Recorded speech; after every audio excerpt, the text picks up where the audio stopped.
Mangalagiri MTMC కార్యాలయం వద్ద municipal కార్మికులకు ఆదివారం సెలవును రద్దు చేయడంతో గురువారం AP municipal workers and employees federation పట్టణ కమిటీ ధర్నా నిర్వహించింది. ఈ కార్యక్రమంలో నాయకులు ఎస్ఎస్ చెంగయ్య, ముజ్బాబు తదితరులు పాల్గొన్నారు. అనంతరం వారు మాట్లాడారు. మున్సిపల్ ఆఫీస్ ముందు సిఐటి ఆధ్వర్యంలో ధర్నా కార్యక్రమం నిర్వహించాము. ఈరోజు ఆదివారం మున్సిపల్ వర్కర్స్కి సెలవు కొనసాగుతుంది. కానీ ఆదివారం కూడా హాఫ్ డే పనిచేయాలని చెప్పి ఈరోజు సచివాలయం సిబ్బంది చేత ఈరోజు మున్సిపాలిటీ వర్కర్స్కి వార్నింగ్లు ఇవ్వటం జరిగింది. దీన్ని మేము వ్యతిరేకిస్తూ ఈరోజు మంగళగిరి మున్సిపల్ ఆఫీస్ ఎదురు ధర్నా కార్యక్రమం నిర్వహించాము. మాకు కమిషనర్ గారు వచ్చి ఈరోజు ఆదివారం సెలవు పూర్తిగా కొనసాగిస్తున్నామని చెప్పాలి, లేదంటే ఈరోజు ఇక్కడ ఈ గేటు ముందే కూర్చుంటామని తెలియజేస్తున్నాం.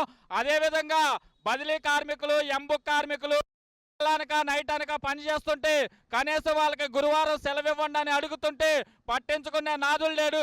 ఈరోజు సమ్మెతోనే ఈ కార్యక్రమాలు మొత్తం, ఈ సమస్యలు మొత్తం పరిష్కారం అవుతాయి అని చెప్పి ఈరోజు మున్సిపల్ ఆఫీస్ ఎదురు ధర్నా కార్యక్రమం నిర్వహించాము. ధర్నా కార్యక్రమం ఆదివారం సెలవు ప్రకటిస్తున్నాము పూర్తిగా అనే దాకా ఈ గేటు ముందు నుంచి కదలం. అదేవిధంగా కార్మికులకి వసతులు కొన్ని ఉన్నాయి, సబ్బులు, సరుపులు, నూనెలు ఇలాంటివి ఇవ్వాలి. అవి కూడా ఈరోజు ఇవ్వట్లేదు. అది ఎందుకు ఇవ్వట్లేదు అని చెప్పి ఈరోజు మేము అడగటం జరుగుతుంది. అదేవిధంగా ఈరోజు శాలరీలు కూడా కరెక్ట్ టైంలో పడట్లేదు. కావున శాలరీలు కూడా కరెక్ట్ టైంలో పడాలని చెప్పి కోరుకుంటున్నాము. ఈరోజు కమిషనర్ గారు బయటకు వచ్చి మీకు ఆదివారం సెలవు ప్రకటిస్తున్నాము, ఆదివారం సెలవు మీరు కొనసాగించుకోండి అన్నదాకా ఈరోజు ఆఫీస్ గేట్ ముందు నుంచి కదిలేదే లేదు, మా కార్మికులు కదిలేదే లేదు. మధ్యాహ్నం డ్యూటీకి వెళ్ళినటువంటి మున్సిపల్ కార్మికుల్ని ఈరోజు పని లేదు వెళ్ళిపోండి అని చెప్పి వెనక్కి పంపించడం జరిగింది. అదేంటంటే గురువారం హాఫ్ డే సెలవు, ఆదివారం హాఫ్ డే సెలవు, ఆదివారం కూడా మీరు పని చేయాల్సిందే అని చెప్పి మొండిగా కార్మికుల్ని ఈ పూట వెనక్కి తిప్పి పంపడం జరిగింది. ఈ విధంగా కార్మికులకి ఉన్నటువంటి హక్కుల్ని కాలరాసేటటువంటి దుర్మార్గమైన చర్యల్ని మేము ఖండిస్తూ ఉన్నాం. ఆ వారానికి ఒక రోజు సెలవు అనేది ఎవరికైనా, అందరికీ కార్మిక వర్గానికి ఉన్నదే. సచివాలయంలో, ఏపీ సచివాలయంలో ఉద్యోగులు 5 రోజులే పనిచేస్తూ ఉన్నారు. శనివారం, ఆదివారం 2 రోజులు సెలవు చంద్రబాబు నాయుడు గారు ప్రకటించారు. మరి అక్కడ 2 రోజులు సెలవులు ఇస్తున్నప్పుడు ఇక్కడ కనీసం వారానికి ఒక రోజైనా సెలవు ఇవ్వాల్సిన బాధ్యత ఉందా లేదా అని చెప్పి మేము ప్రశ్నిస్తూ ఉన్నాం. ఆదివారం సెలవు కార్మికుల హక్కు, పోరాడి సాధించుకున్నటువంటి హక్కు. ఆ హక్కుని కాలు రాస్తే చూస్తూ ఊరుకోమని చెప్పి మేము తెలియజేస్తూ హెచ్చరిక చేస్తూ ఉన్నాం.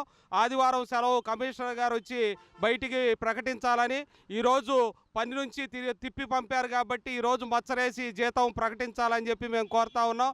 అదేవిధంగా గత 2 సంవత్సరాల నుంచి కార్మికులకి చట్ట ప్రకారంగా రావాల్సిన, జీవో ప్రకారంగా రావాల్సినటువంటి చెప్పులు, సబ్బులు, నూనెలు, యూనిఫామ్లు ఇవ్వట్లేదు. వాటిని వెంటనే ఇవ్వాలని చెప్పి మేము కోరుతా ఉన్నాం. సమ్మెకాలపు వేతనాన్ని రాష్ట్ర ప్రభుత్వం జీవో ఇచ్చింది. ఆ జీవో కూడా లోకల్ కమిషనర్ గారికి అందజేశాము. ఆ జీవో ప్రకారం ఇంజనీరింగ్ కార్మికులకి 10 రోజులు, శానిటేషన్ కార్మికులకు 7 రోజులు సమ్మెకాలపు వేతనం కూడా అకౌంట్లో వేయాల్సింది ఉంది. కాబట్టి ఎంబుకు, బదిలీ కార్మికులకైతే మరీ దుర్మార్గంగా నెలకి 30 రోజులు పనిచేయిస్తూ ఉన్నారు, వారానికి 7 రోజులు పనిచేయిస్తూ ఉన్నారు. ఆదివారం కాదు, ఏ రోజు కూడా సెలవు ఇవ్వనటువంటి పరిస్థితి ఉంది. కాబట్టి ఆదివారం సెలవు ఇవ్వలేమన్నారు కాబట్టి బదిలీ ఎంబుక్ కార్మికులకి గురువారం అయినా సెలవు ఇవ్వాలని చెప్పి మేము గతం నుంచి అడుగుతూ ఉంటే దుర్మార్గంగా గురువారం కూడా సెలవు ఇవ్వకుండా 7 రోజులు కూడా పనిచేయిస్తూ ఉన్నారు.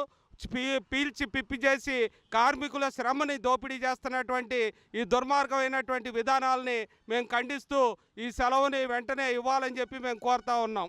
నూనెలు, యూనిఫామ్లు ఇవ్వాలి, చెప్పులు, సబ్బులు, నూనెలు, యూనిఫామ్లు ఇవ్వాలి, సమ్మెకాలపు వేతనం ఇవ్వాలి, సమ్మెకాలపు వేతనం ఇవ్వాలి.